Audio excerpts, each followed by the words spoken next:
Bonjour, heureux de vous retrouver dans cette vidéo où je veux vous parler de la prière. Je me pose une question, en fin de compte, peut-on prier sans aimer? Alors, c'est l'année de la prière décrétée par le pape François. C'est aussi le début du carême.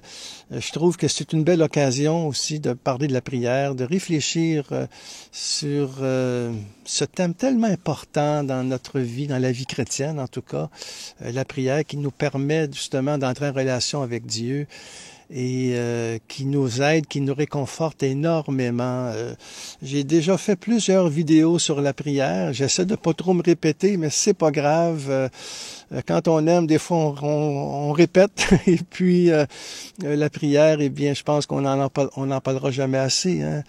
Et donc, peut-on prier sans aimer? Moi, je trouve que la prière et l'amour sont intimement liés, comme l'eau l'est à la source, le sang au cœur, l'âme au corps, ou même le soleil à la nature aussi, là, dans cette belle journée où je vous partage ça à l'extérieur. De grands priants comme Thérèse de Lisieux, vous savez que j'aime beaucoup, et Charles de Foucauld, dont j'ai écrit justement sa biographie pour sa canonisation, ont témoigné vraiment par leur vie que plus nous aimons, eh bien, mieux nous prions. Alors, si tu veux mieux prier, eh bien, aime. La prière, en fin de compte, comme l'amour, exige la relation, la réciprocité, l'union. Il me semble que le carême, justement, c'est un temps idéal pour réveiller le désir de prier et d'aimer, comme je disais tout à l'heure, mais d'autres temps liturgiques aussi. Puis je pense que dans tout moment comme ça de notre vie, on a à renouer avec la prière. Et c'est bon d'avoir des occasions, entre autres, cette année de la prière, entre autres. Bon. D'abord, il faut dire que la prière, c'est un acte d'amour. Alors, est-ce que Dieu est au cœur de notre vie? C'est une question qu'on peut se poser. Ben, si oui, la prière le sera aussi. Parce que quand on prie, on aime. C'est une manière d'entrer en relation avec Dieu. Dieu nous aime, lui, et il désire entrer en relation avec nous. C'est ce que Thérèse d'Avila disait. Dieu désire beaucoup plus nous rencontrer que nous désirons le rencontrer. Et à chaque temps d'oraison intérieure, à chaque moment de prière, de temps de silence ou de partage de la parole ou une prière à voix haute, eh bien, Dieu désire ce moment-là pour nous. Et la foi chrétienne nous présente justement comme le Dieu Trinité qui n'est qu'amour et lumière. Le Père envoie son Fils dans le monde par l'Esprit Saint pour instaurer son royaume d'amour et de paix. Il nous sauve, en fin de compte, du péché par la mort, par la croix et la résurrection du Christ. Et dans la prière, on fait cette expérience-là. Des fois, on se sent véritablement par terre, très souffrant, et le Christ nous relève. La prière nous donne cette énergie, cette force qui vient de l'Esprit Saint. Il nous sauve, en fin de compte. Voilà jusqu'où Dieu nous aime. Il nous demande à boire, hein, comme à la Samaritaine. « Donne-moi à boire, si tu savais le don de Dieu. » Il nous relève de la honte. On le voit dans l'Évangile, la pécheresse pardonnée, par exemple. Le Seigneur lui dit, personne ne te condamne, moi non plus, hein, lève-toi. C'est ça. Il nous lave les pieds. Il prie même Pierre, laisse-moi te laver les pieds. Hein, c'est ça. Il nous sort de nos tombeaux comme Lazare, en fin de compte. Bon, le prier, c'est ça aussi. C'est un Dieu qui veut entrer en relation avec nous. Donc, le prier devient beaucoup plus facile puisque nous l'aimons de cet amour même qu'il répand dans nos cœurs par l'Esprit Saint. C'est Saint Paul qui nous dit ça. L'Esprit Saint a été répandu, l'amour a été répandu dans nos cœurs par l'Esprit Saint qui nous a été donné. Donc, comme je vous disais, la prière, c'est vraiment le moyen le plus simple et le plus direct pour rencontrer Dieu.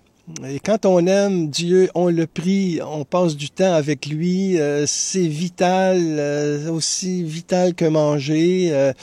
Plus nous prions, plus cet acte d'amour devient une nécessité intérieure, un élan vital, une amitié agissante. Parce que c'est ça, prier, c'est une amitié agissante, c'est un élan vital. C'est une vie filiale avec le Père, dans le Fils et l'Esprit Saint, au-delà de toute méthode. Des fois, les méthodes sont là pour nous aider, il peut y avoir différentes façons de prier, mais il ne faut pas s'attacher à aucune méthode, en fin de compte. L'Esprit Saint va nous montrer. L'important, c'est de parler à Dieu comme un ami, d'être là avec lui parce qu'il est là et de prendre du temps avec lui. Hein. Et le reste, l'Esprit Saint va le faire. C'est Saint Paul qui le dit, hein, Romains 8, 26. L'Esprit Saint vient au secours de nos faiblesses, car nous ne savons pas prier comme il faut. Donc, l'Esprit Saint, c'est ce maître intérieur qui nous aide à passer de la tête au cœur, des mots au silence, des prières à la prière. Donc, c'est un acte d'amour, la prière, comme je disais tout à l'heure, mais c'est aussi un choix libre. La prière, c'est un don de Dieu. Ce n'est pas notre création, mais l'œuvre, je dirais, de l'Esprit Saint en nous.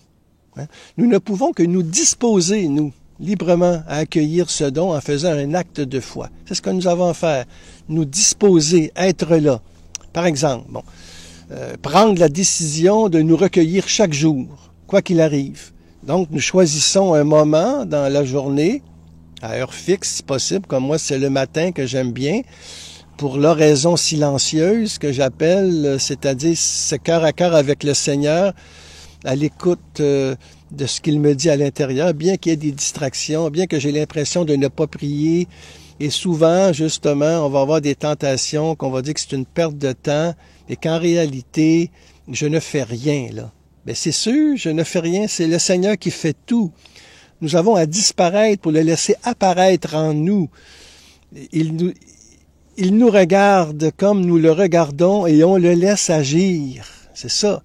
S'il nous arrive de briser, à un moment donné, ce moment de prière qu'on veut tenir chaque jour et qu'on brise le rythme de ça, eh bien, nous recommençons. C'est pas compliqué. On peut dire qu'à chaque jour suffit sa prière. L'important, c'est de prier. C'est ça. Et les évangélistes nous montrent souvent Jésus qui prie seul, des fois la nuit, ou bien très tôt le matin, à l'aube, on le voit. Mais il n'oblige aucun de ses disciples à faire de même. Il prêche par l'exemple, Jésus, par la bonté, par le rayonnement. D'où la demande des apôtres, « Seigneur, apprends-nous à prier ». Eh bien, on peut la faire, cette prière-là, à toutes les fois que nous prions. On peut commencer par dire, viens, Esprit Saint, que ma prière soit comme le Père veut que ce soit. Donc, j'oriente ma volonté vers la volonté de Dieu. Et on lui dit, apprends-moi à prier, augmente ma foi, viens, Seigneur. Ce sont tous des prières de l'Évangile. Alors, prenons ce que la parole de Dieu nous donne. Pas besoin de faire des grandes litanies et des longues prières. Un cri vers le Seigneur, ça a énormément d'efficacité, de poids. C'est dans un psaume. Hein. Un pauvre cri, Dieu entend. Donc, c'est ça. Seigneur, apprends-nous à prier. Bon, autrement dit, Seigneur, nous aimerions bien prier, mais nous ne savons pas comment. C'est ça. Puis le Seigneur a répondu aux apôtres en laissant sa belle prière qui est la nôtre, notre Père qui est aux cieux. Et Thérèse de Lisieux disait, dans mon oraison, souvent elle avait des grandes périodes de sécheresse, une grande aridité. C'était pas toujours facile dans la prière. Pour Thérèse, elle aimait bien, mettons, être là, bien éveillée pour prendre conscience de tout ce qu'elle vivait, mais elle s'endormait dans ses oraisons. Elle le dit dans son Histoire d'une âme. Elle l'écrit pendant 7-8 ans. Elle dort, si vous voulez. Mais à un moment donné, elle ne se décourage pas. Elle dit, le Seigneur aime autant ses enfants quand ils dorment que lorsqu'ils sont éveillés. Puis elle continue en disant, le médecin, quand il va opérer son patient, ben il l'endort. C'est pas parce que tu dors que le Seigneur n'agit pas. Mais il y en a qui arrêtent de prier parce qu'ils s'endorment. Ou bien se disent, je suis pas capable de me concentrer, je suis pas capable, je suis trop distrait. Ben oui, mais c'est pas, la prière, c'est pas de se concentrer, c'est pas de se recueillir. Le but, c'est pas ça. C'est d'être uni à Dieu. C'est d'être là dans ta volonté de ce que tu veux faire. Le reste, ça ne t'appartient pas. Si tu es toujours distrait, ben bon sang, offre-le au Seigneur. Le Seigneur aime bien mieux te voir prier distrait que de ne pas te voir prier du tout. C'est des tentations, ça. Et à un moment donné, ben c'est ça, à force à un moment donné, on finit par arrêter. Bien, on recommence, dans le fond. C'est pas compliqué. On peut toujours reprendre dans la prière. Et Thérèse de Lisieux, ce que je voulais vous dire, c'est que quand elle était dans une grande sécheresse, eh bien, elle reprenait le Notre Père très lentement. Elle dit, quand je suis dans une grande sécheresse dans la prière, quand j'ai l'impression que je tourne en rond puis que je suis pas là, eh bien, je dis lentement un Notre Père. Puis des fois, c'est juste le début, Notre Père. Et là, je peux rester longtemps juste sur cette parole-là. Notre Père qui es aux cieux, que ton nom soit sanctifié, que ton règne vienne, que ta volonté soit faite sur la terre comme au ciel. Donne-nous aujourd'hui notre pain de ce jour. Pardonne-nous nos offenses comme nous pardonnons à ceux qui nous ont offensés. Et ne nous laisse pas entrer en tentation, mais délivre-nous du mal. Nous l'avons prié ensemble, cette parole-là. Nous avons prié, là. Bon, mais tu reprends ça très lentement dans ta prière. C'est une prière vocale qui va t'aider justement à fixer ton esprit. Ou bien moi, j'aime beaucoup répéter le nom de Jésus. Jésus, Jésus, ça. Il est là. Même si je ne le sens pas, on s'en fout. Dieu est au-delà de tout sentiment. La prière, c'est un acte de foi. C'est pas un acte de ressenti. C'est ça. C'est un saut dans la foi qu'on fait avec confiance. Et le Seigneur nous invite à prier notre Père. Mais il nous invite aussi à prier seul. On le voit dans Matthieu 6, verset 6. Et d'ailleurs, c'est une prière aussi durant le carême. C'est-à-dire, c'est une parole qu'on entend aussi durant le carême. Quand tu pries, retire-toi dans ta pièce la plus retirée, ferme la porte et prie ton Père qui est présent dans le secret. Ton Père qui voit dans le secret te le rendra. Matthieu 6, 6. C'est ça. J'aime bien cette parole de Saint Grégoire de Nice. Il disait, les oiseaux volent, les poissons nagent, ben les hommes prient. Alors, bon, est-ce aussi naturel que ça? Oui! Mais oui, c'est naturel pour nous de prier. En tout cas, pour moi, en tout cas, parce que plus tu pries, plus ça devient naturel. C'est une seconde nature. C'est une saine habitude. Ça devient véritablement une vertu. Et tu pries sans cesse comme tu respires parce que ça fait partie de toi et que c'est l'Esprit Saint en toi. C'est devenu pour toi une très belle habitude. Ça ne veut pas dire qu'il faut s'habituer, là, attention, là. Mais c'est entré dans notre cœur et ça ne sort pas. Et personne ne pourra voler ta prière. Personne... Aucun martyr, tu peux aller jusqu'au martyr à la mort, rien ne peut t'empêcher de prier intérieurement. Alors c'est ça, c'est naturel de prier, mais il faut s'y mettre tout de suite, là. Hein? Et recommencer chaque jour, si on arrête, c'est tout. Il suffit de parler à Jésus comme un ami, je disais tout à l'heure, l'écouter dans le silence et les événements, et le louer en toute confiance. C'est ça. C'est tout simple, hein, parce qu'on apprend à prier en priant, comme on apprend à aimer en aimant. Ainsi, avec le temps, nous arrivons à aimer prier. C'est là. On aime prier, en fin de compte. Et on aime un peu plus chaque jour, Dieu et les autres, qui deviennent mes frères et mes sœurs, hein? N'est-ce pas ce que nous propose en fin de compte le carême aussi, qui est un temps de conversion, d'espérance, où Jésus nous invite à prier au désert pour renaître avec lui. Alors c'est ça. Ce que je vous dis là, vous avez cet article-là sur mon blog. Donc vous pouvez toujours le reprendre et le méditer si vous voulez. Je vous suggère aussi un outil, un guide pratique que j'ai écrit sur la prière. Ça fait déjà quelques années, mais il a été repris en format poche, 400 pages, hein, qui 8,90 €, c'est pas cher. En tout cas, vous retrouvez là-dedans, en fin de compte, en gros, ce que je vous ai dit, mais beaucoup plus élaboré parce qu'au début, je parle de qu'est-ce que la prière, les raisons pourquoi prier, comment prier, les difficultés de la prière. Je parle aussi des obstacles de la prière, bien sûr, de prier avec son corps, de la prière contemplative qu'on appelle l'oraison.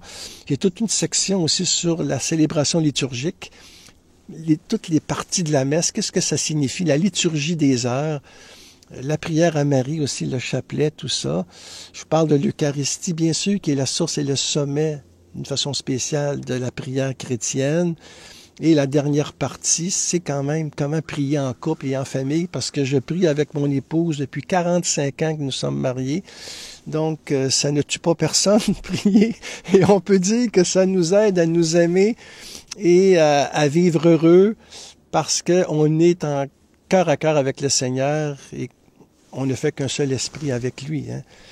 Alors, Je vous invite fortement, en cette année de la prière, à renouer avec sa prière-là. Et si cette vidéo, vous avez aimé, mais partagez-la. Et puis vous pouvez cliquer aussi sur aimer, parce que ça l'a fait diffuser. Vous pouvez vous abonner aussi à ma chaîne YouTube, tout ça.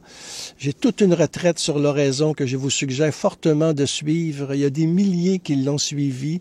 C'est gratuit. Vous pouvez faire ça quand ça vous tente, en tout temps.